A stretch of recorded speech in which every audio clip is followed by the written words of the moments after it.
Welcome to the Grand Comb, the channel that delves into the enigmatic and the unsettling.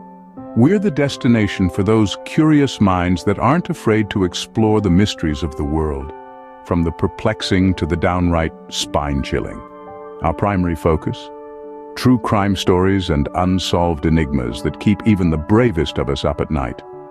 Today, we're embarking on a chilling journey, one that will take us into the minds of the most malevolent individuals to have ever walked the earth. We'll unveil the stories of the 7 most notorious serial killers of all time. From their terrifying crimes to the shocking details of their capture, we'll dive deep into the darkest corners of human nature, where terror takes a human form. We assure you, these stories are not for the faint of heart. Prepare to step into the dark world of serial killers, where fact is stranger and far more terrifying than fiction. Our first chilling character is Ted Bundy. Now delve into the life of this notorious serial killer. Born Theodore Robert Bundy in 1946, he would grow to be one of America's most infamous murderers, responsible for the brutal deaths of at least 30 young women during the 1970s. Bundy was not your typical killer. He was articulate, educated, and known for his charm, which he used as a deadly weapon to lure his unsuspecting victims. His manipulative skills extended beyond his victims, fooling even the law enforcement, enabling him to escape custody twice. But, like all dark tales, his ended in 1989, when he was executed in the electric chair. His final act was a series of confessions, revealing the true scale of his monstrous deeds.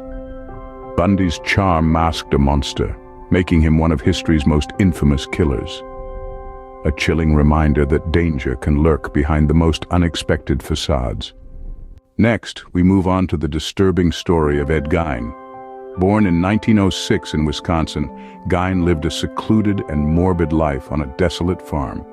His relationship with his domineering mother was one of unhealthy attachment, and her death in 1945 sent him spiraling into a world of macabre obsessions.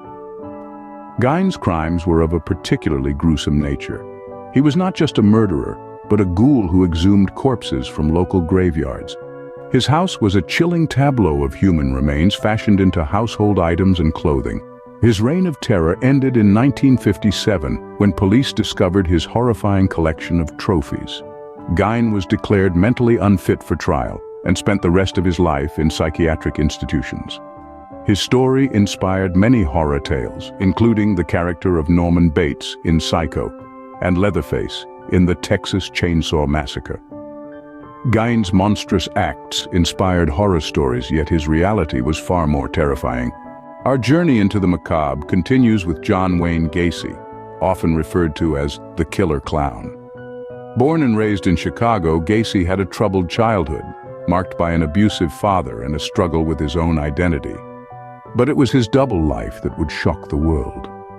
An active member of his community and a children's party entertainer, no one could have imagined the horrors that lurked beneath his seemingly normal facade. Gacy's reign of terror spanned 6 years, during which he brutally took the lives of at least 33 young men and boys. His modus operandi was chilling, luring his victims with promises of work or simply by impersonating a police officer, only to trap them within his house of horrors. His capture in late 1978 finally brought an end to his gruesome spree, revealing a macabre burial ground beneath his own home. John Wayne Gacy, a name that sends chills down the spine, reminding us of the darkness within humanity. Now we delve into the life and crimes of Dennis Rader, infamously known as the BTK Killer. Born in Kansas in the year 1945, Rader's seemingly normal upbringing offered no hint of the monster he would become. As an adult, he lived a double life, working as a church council president and a family man during the day and committing heinous acts at night. His crimes, spanning from 1974 to 1991, were marked by his signature bind, torture, kill, which earned him his chilling moniker. Rader's reign of terror ended in 2005 when he was finally captured, largely due to his own arrogance and the advancement of technology. His downfall was his need to communicate with the police, which eventually led to his capture. The horrors of Dennis Rader serve as a grim reminder of the evil that can lurk beneath the surface. Our exploration of the worst serial killers continues with Richard Ramirez, infamously known as the Night Stalker. Born in El Paso, Texas, Ramirez's life was marred by abuse and exposure to violent behavior from an early age. His gruesome spree spanned from April 1984 to August 1985, during which he left a chilling trail of 13 murders, 5 attempted murders, and 11 sexual assaults across Los Angeles and San Francisco.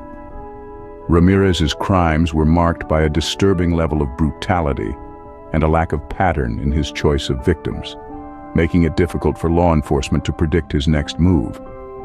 His capture was not the result of brilliant detective work, but rather the collective effort of outraged citizens who recognized him from his police sketch and apprehended him. His psychological profile painted a picture of a deeply disturbed individual, obsessed with Satanism and devoid of remorse for his horrifying acts. Richard Ramirez, a name synonymous with terror, forever etched into the annals of criminal history. We conclude our grim journey with David Berkowitz and Gary Ridgway. David Berkowitz, frequently referred to as the Son of Sam, was a man who terrorized New York City in the late 1970s with a series of random and horrifying shootings. He sent the city into a panic, with his crimes leading to one of the largest manhunts in the city's history. The fear and chaos he created were only quelled with his capture in 1977, leading to his life imprisonment. Our final subject, Gary Ridgway, is recognized as one of the most prolific serial killers in U.S. history, known as the Green River Killer. Ridgway's confirmed kill count stands at a chilling 49. He preyed mainly on young women and girls, many of whom were runaways or involved in prostitution throughout the 1980s. Ridgway managed to evade capture for nearly 2 decades until advancements in DNA technology led to his arrest in 2001. He is currently serving life imprisonment without parole. Berkowitz and Ridgway, both products of their own troubled pasts, chose paths that in unimaginable terror. Their choices and actions have left indelible marks on the pages of true crime history, serving as chilling reminders of the darkness that can reside within the human soul. David Berkowitz and Gary Ridgway, 2 names that symbolize the very essence of fear and inhumanity. We have journeyed through the darkest corners of human nature. We've traversed the chilling paths of 7 notorious serial killers, each with their own grotesque tales of manipulation, terror, and brutal violence. From Ted Bundy's chilling charm to Ed Gein's macabre obsessions, we've seen the horrifying depths to which the human psyche can sink. These individuals shared common psychological factors, including a lack of empathy, narcissism, and the chilling ability to manipulate those around them. Their heinous acts have left an indelible mark on history, causing ripple effects of dread and horror that still resonate today. Yet, it's crucial to remember that these are not just stories of monstrous deeds. They are also tales of human vulnerability, of societies caught off guard, and systems that failed to recognize the warning signs. These stories serve as a stark reminder of the evil that can exist within our society. Stay vigilant, stay informed, and remember, knowledge is power. Thank you for joining us on The Grand Comb.